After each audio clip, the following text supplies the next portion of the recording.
You're being pitched a civil stay-away agreement after you filed for a restraining order. This is why it might be better for you than you think. First of all, it does not have the same teeth as a restraining order does. If somebody violates a restraining order, it can be the basis for a new crime. The police will respond. They can make an arrest for violation of a restraining order. That can't happen with a civil stay-away agreement. Now, beyond that, I think the civil stay-away agreement has benefits well in excess of what the restraining order can provide. The restraining order is limited to certain terms. Stay away, don't have any contact, pets. There's about probably 8 or 10 things that a court can order under a restraining order. When you get into a civil stay-away agreement, the universe is wide open. It's essentially a contract between the parties. So, starting with a term, you're no longer locked into 3 to 5 years like you would be with a restraining order. You can have a civil stay-away agreement that's 20, 30 for the life of one of the parties. Right there, you're dealing with something that a restraining order can't. You can resolve financial disputes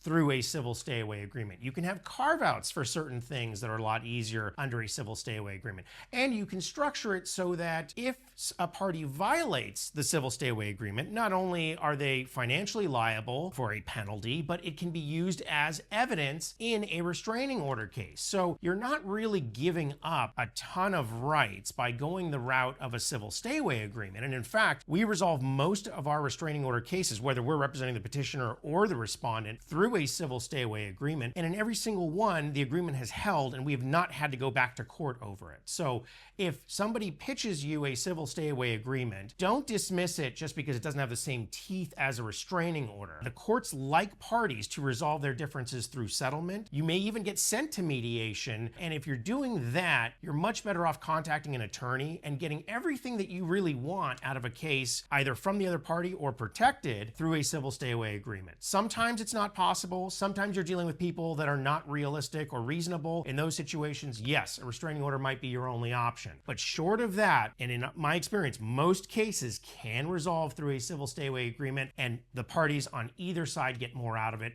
than if they had gone and gotten a restraining order.